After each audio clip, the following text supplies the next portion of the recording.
Hey guys, Monkey here. Here today to review Transformers War for Cybertron Kingdom, Rhinox.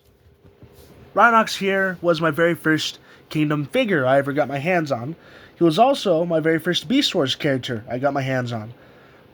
Rhinox is the first Beast Wars character that introduced me to the whole idea of a Beast Transformer.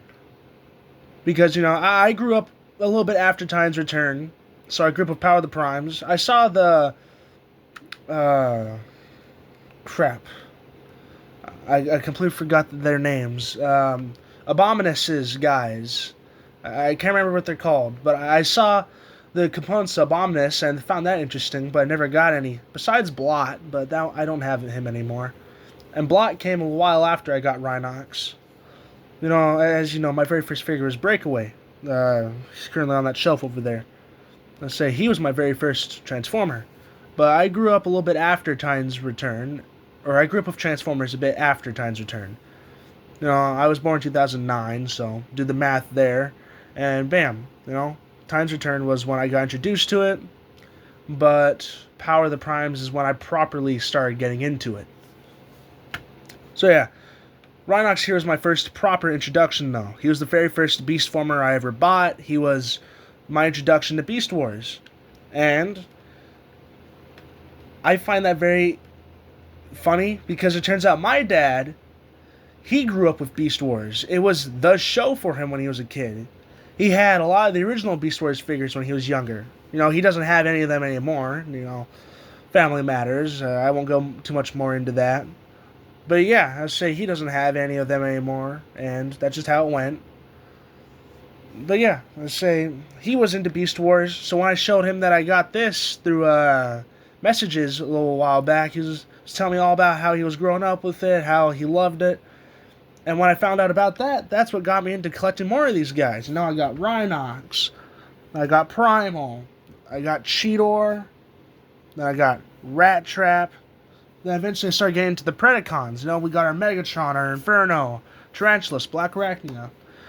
If I get them all on the camera, it's going to take up too much space, so I'm not doing that. But you know what I'm trying to say. It was nice being able to share something with my dad there. And Rhinox is probably one of the earlier figures in my collection.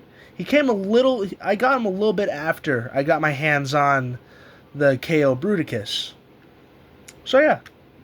But that's not what you guys are here to listen about. You're not here to listen to how I got into Beast Wars. You're here to listen to, my thoughts and my review on Rhinox.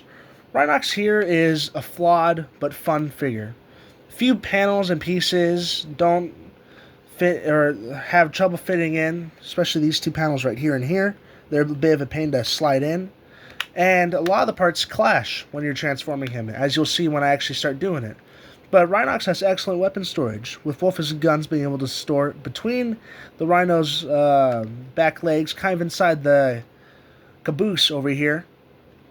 And, little details here and there are missing. But for the most part, Rhinox's alt mode is beautiful. It's well textured, the paint does a beautiful job, the horns made out of this harder but still slightly flexible plastic, so your kid's not going to stab a hole in their hand because so that you don't have to worry about that at all. One thing I'm not a huge fan of is the red eyes. I'm not too into that, I won't lie. I do like the rhino mouth down here though. That's cool. I like how that's there. I enjoy that it's fully painted and given silver teeth. I enjoy that they actually took time to paint that. The underside of Rhinox, his alt mode is fine, Not every alt mode is good, We can't always have a Primal. He's an easy one. Cheetor actually looks pretty fine, too. The baby blue bothers me, but that's really it. Rat Trap, he's a core class. Bound to happen. Tigertron, just being upscaled Cheetor. Very few robot mode details. And finally, Air Razor, top looks fine, bird's eye view. The underside is like, you can see everything there. Let's see. Inferno is pretty fine, actually. Besides some of the hollow gaps, he's perfectly fine. Tarantulas, I think it's just because of what he turns into. But yeah, say like for the most part, the underside of beast formers are always going to be a little bit exposing. You know, some will come out really good. We have Leo Convoy and Beast Wars Megatron, for example. To be fair, Leo Convoy had a lot of other robot bits sticking out in that mode, though, so maybe not a great example, but still a good one. Primal is probably a better example, though. Very few robot details stick out. It all depends on how you pose them, too. You know, with Primal, if you move this a little too far, then you start seeing all the robot mode legs and waist and stuff. So, yeah. But with that all being said, we're going to get into the articulation. Rhinox's alt mode is okay when it comes to articulation. Head moves up and down a little bit. Mouth can open all the way this way and all the way in. So, you know, if you don't want that lower lip, you could just push it in and bam, boop, gone. Rhino's leg can move forward, or Rhinox's leg can move forward that far and back that far. Can go out that far because this uses some of the robot mode joints. So we have access to some of those. So, you know, stuff like that. Leg joints can go back that far and forward that far because they're on a ball joint, as they have to fold in during robot mode. There's some downsides to the materials they use, though. As you can see, Rhinox is yellowed a bit here and here, which is kind of unfortunate. It seems like Kingdom suffered with that a bit, because, you know, if any of you own a Kingdom Tigertron, you know the horror stories of his yellowing. Real shame, too. He's a beautiful figure. I love the shade of blue they use on his head. Or the shade of green. I mean, like, look at that paint job. It's beautiful. But it does not work well at all with the yellowed plastic, which is unfortunate. Beautiful figure. I think they fixed that on that dramatic capture, or not dramatic capture. Actually, I think that's what it is. But the Takara 2-pack line, I think they fixed that with that version of Tigertron. Which, honestly, if they did, I'm really excited. So, yeah. But that's not why you're here. You're here for this guy. The head sculpt on Rhinox is lovely. I love the detailing. Like, you can tell the designer put a lot of good work into it. The detail, the sculpting along the rhino's horn, the skin kind of texturing and detailing around every part, and just like, yeah, you're gonna have your smooth points. You know, these are parts that you'll see in robot mode, except for these ones. These ones fold in pretty well, actually. So the smooth parts are mainly for like parts you will see predominantly in robot mode. But they don't want to make them completely smooth, you know. They want to give that texture, that roughness, that grit, I think. No, I'm not sure if grit's the right word. They want to make you feel like it's a real animal, though. Like it's how a rhino should feel. Stuff like that. The texture on this figure is wonderful. And the paint apps, no, yeah, they're chipping a bit. Kind of just what happens when you own a figure for this long. And you see, when I was younger, I never really wanted to do the whole collecting thing. I just bought them and had fun with them. You know, like, hey, yay, Rhinox, go! You know, stuff like that. So I never really took great care of my figures. Obviously, I never broke them on purpose, but I also wasn't great when I was taking care of them. For example, 86 Grimlock on that shelf, there's some chipping on his chest. Luckily, the shade of gray that they use kind of blends well with the gold, so it's not too noticeable. But there is some chipping on there because, some of you might know this, when my collection was smaller, I used to store them all into just a big yellow backpack. And, you know, kids throw backpacks around, so a lot of parts came off or chipped, and Grimlock was one of those unfortunate cases. I got him pretty early on in my collecting, you know, and because of that, he was unfortunately a victim of paint chipping and unkeptness. Not sure if that's a proper word, but you know what I'm trying to say. I didn't take great care of him. And same thing went for Rhinox. That's how I stored Rhinox a lot of the time. So yeah. With that all being said, though, let's get into our size comparisons. Let's place Rhinox down.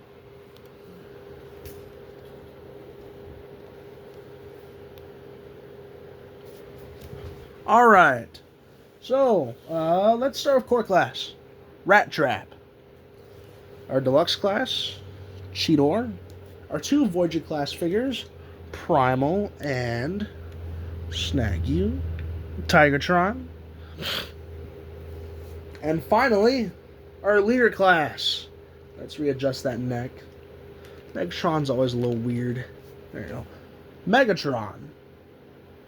Because I don't think I don't have a leader class Maximal. I could have gone, what was his name? T-Rex, I think. He was like, he was a repaint of Megatron. Could have gone that one, but I didn't feel like it. But yeah, those are our size comparisons.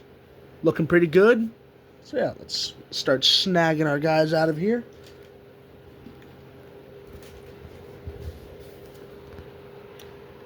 Readjust the camera. And get into transformation. First thing you want to do, push the mouth in. It just makes it easier.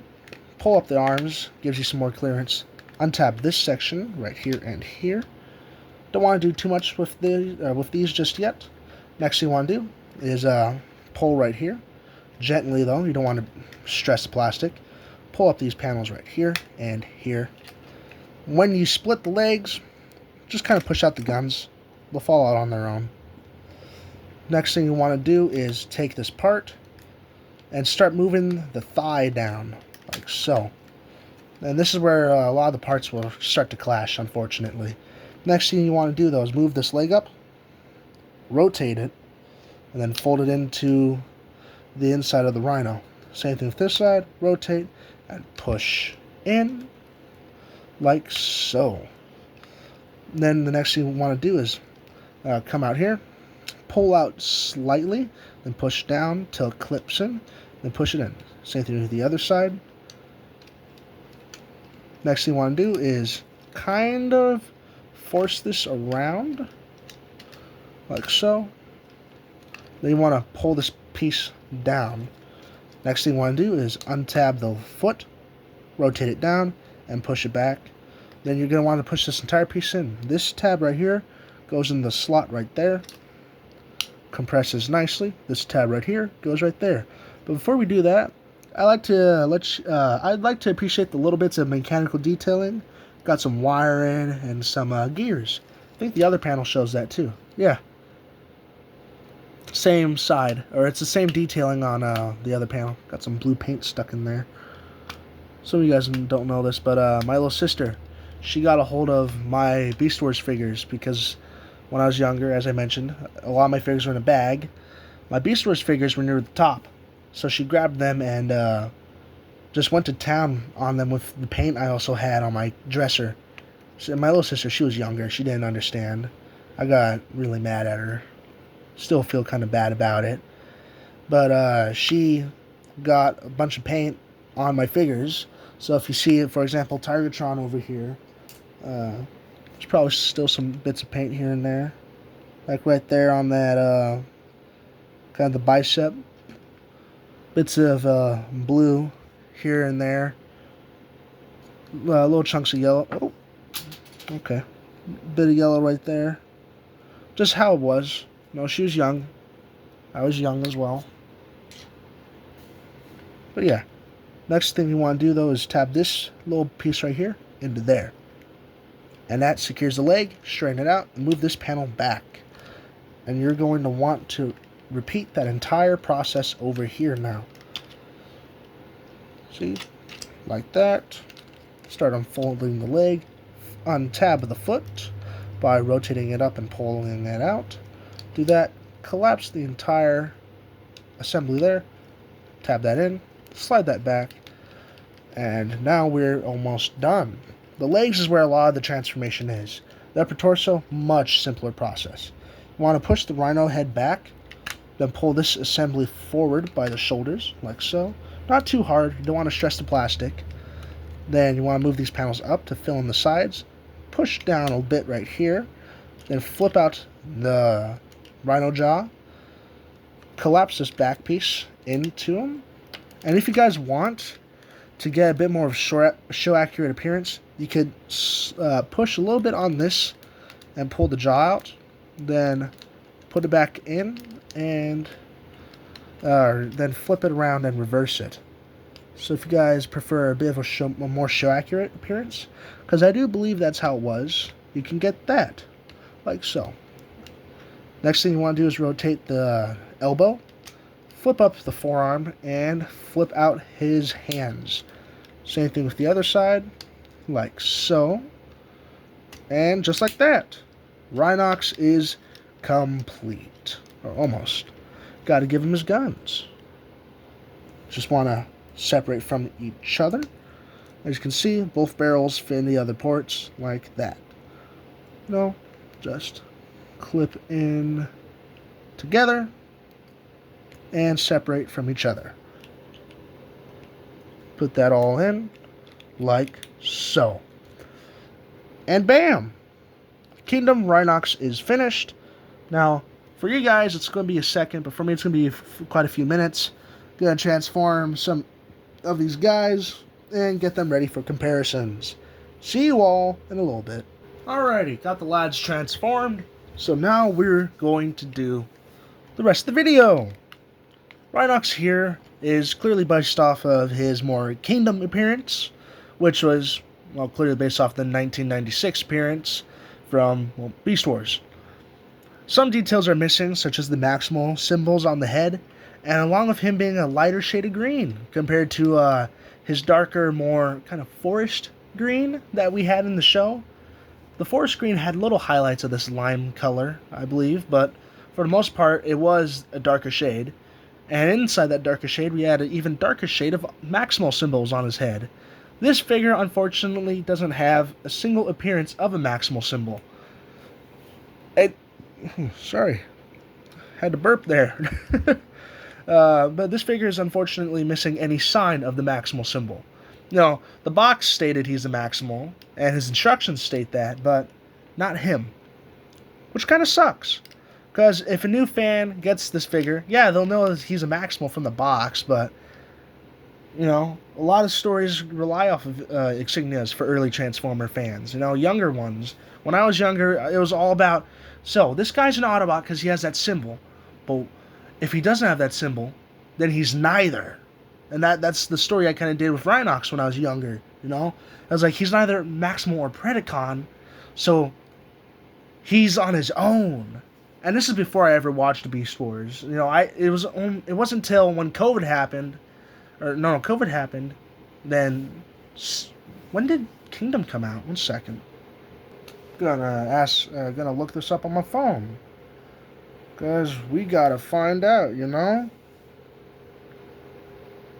Just give me a few seconds. When did Transformers Kingdom release? 2021. Transformers, Netflix and Hasbro, Inc. in partnership. 1 second. Yeah, July 29th, 2021. That feels weird. I thought it was 2020. But, yeah. So that means Siege was 2019, then Earthrise was... Right. Earthrise was 2020. A lot of really bad figures from that line. Double Dealer really suffered. Still a figure I want to get, though. Definitely on my list. But, yeah. Kingdom released in 2021, so a little bit after that when I first got Rhinox, so I think, that was released in July. I know I got him after Kingdom released, so let's say March, April, May, June, July, August. We'll say September, because it was a little closer to winter. I remember that. Or yeah, it was near the start of fall. I got him from the clearance section only for $13 because some guy damaged the box horribly. By the way, it was horribly damaged. I was surprised the instructions were still in there. But yeah, $13 for this guy, which honestly, steal. I would say the absolute steal of a price. Transformation's a little clunky, but he's a good figure. Great robot mode. I'll say that right now. Great robot mode. But yeah, you guys aren't really here to listen about, oh hey, this is how much I got him for. I might mention that when I get to final thoughts, though. Rhinox here is based off of that counterpart, though. He is, 1996's Beast Wars Rhinox. And this was the figure they used for the Kingdom show, or I guess they used the Kingdom show's model for this figure. Did the Kingdoms model have the Autobot insignia? Or not Autobot, the Maximal insignias on his head? I can't remember. I'm not watching it again, though. The voice acting was horrible. Whoever was in charge of casting Megatron's voice actor clearly did not know what they were doing, because no, we didn't get that David K. Yes, and so we got yes. It's like, ooh, no. The voice was horrible. It sounded like a fanboy meeting their idol, and that's kind of what it was. Megatron met G1 Megatron, or I guess in this case, Siege Megatron, but the point still stands. He sounded ridiculous. That's not what you expect out of the Predacon leader, the leader that could not have been overthrown, stuff like that, But yeah, Rhinox here is honestly a great figure. He's very solid. Well, mostly. This arm's a little loose compared to a lot of the other parts. I think that's just my copy, though. QC. Happens to everyone. But say, for the most part, really solid figure. You really have to shake this thing if you want limbs to move. Let's say the figure's solid. Not too tight where it feels like it's going to break, but solid enough where I'm confident in this figure's durability. The mechanical detailing all over Rhinox is also very beautiful. It looks... Ooh, maybe I should start writing scripts. This feels weird. The detailing on Kingdom Rhinox is honestly wonderful. We have this line detailing, we have the panel lining, we have the little greeblings here, this kind of techie detail. It's lovely. I love the golden plating I guess it's not really gold, it's more bronze. And I thought Black Arachnia was bronze. No, she was more of a copper. This is what bronze is. This shade. This is what I see as bronze. And honestly, it works really well with the shade of green and gray they got going here. And I love it. It honestly is beautiful. I love the shade. And, I would have preferred the green to be a little darker, but I feel like it will... Sorry, my throat was getting a little raspy. I feel like it wouldn't have worked as well with this shade of bronze they went with. I like it a lot, though. The head's a little kinda. No, Beast Wars Rhinox, he had that absolute chin. Guy was... Whew.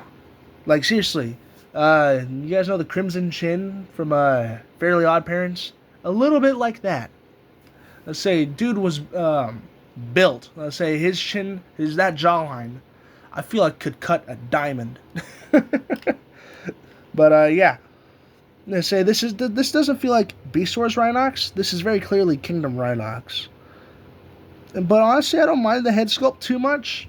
It just doesn't feel as much like Beast Wars Rhinox as it would Kingdom. It feels more like Kingdom's Rhinox, which, I mean, it's released in Kingdom. Kind of has to. But I would prefer that more Beast Wars-esque head sculpt. It has a lot of the details. It just doesn't look like him. It sticks out to me. It don't feel the same. It don't feel right. It looks good. It really does. But it just doesn't feel like him to me. That's kind of it for thoughts on Robot Mode. It's solid. Feels great. The guns are nice. I do like the guns a lot. They feel great. They look good. Figure poses wonderfully, by the way, which I guess lets us go into articulation. There's a ball joint at the head. Head looks up that far, down that far, side to side. 360, as always. Joints are on a butterfly, or his shoulders are on a butterfly joint, so back and forth because of how he transforms. Full 360. Arm can go out that far. Bicep swivel on a double mushroom peg, just like so. I do believe the double mushroom peg was introduced in Earthrise with a few of their figures, which if that's the case, I'm really happy. The double mushroom peg system, I feel like works really good for some figures, with the exception of 86 Scrapper and Mixmaster. Don't know what it is with the legs of those two, but with the way they work, they kind of bow, their thigh parts kind of bow out. But I'll go over that more when I actually get to them, so. Until then, that was stupid. No wrist swivel. Wrist can go up that far and down that far, though, without moving this panel. But if you move that panel, obviously for transformation, woo, all the way up. He has a waist swivel, collides with the backpack, so not full 360, and it collides with the jaw here. So that's about as far as you get, but honestly that's as far as you need. Legs can go back that far and forward that far. Legs can go up that far. If you start moving panels around though, they probably could go a little further. There's a thigh swivel, about that far.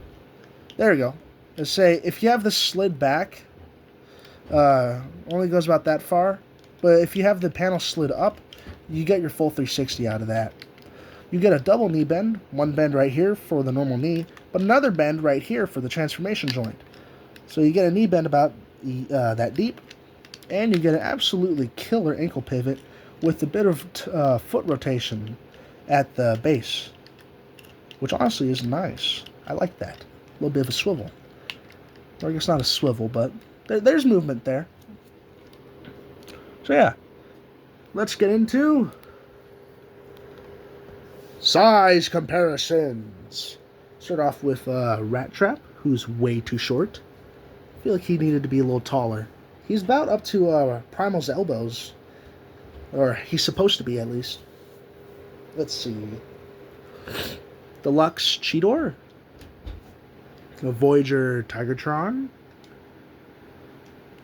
Come on. There you go. Voyager class Primal. Short Voyager class, by the way. The more I look at the camera, though, the more it seems a little more even. And Leader class Megatron. Nope. Come on. Don't do this now. There you go. His foot was in a bit of a wonky position. Also, I must say, Megatron was my very first Leader class villain. And honestly, for a villain figure, Beast Wars Megatron could not have been more perfect. Oh! Okay, well, I complimented him and he died. Whew, lovely. I'll be sure to pick him up when this video's done. Alright. That all being said, there's not much else to say. Rhinox is a good figure. Some flaws, parts clash and collide. Plus, I might be a little bit blinded due to my nostalgia for this figure. He's honestly wonderful. I have had a great time with this figure. It's honestly very nice to handle. He feels good. Some flaws. The head's missing the maximal insignias. The head doesn't really feel like Rhinox to me. And the shade of green's a little off to me. And obviously, parts here collide. A lot of people don't like this figure because of those issues. Plus, quite a few more. But honestly, I don't see why. Yeah, he isn't perfect, but he's also not bad. He's good. Just not great. If you can get him for cheap, shoot for him, honestly.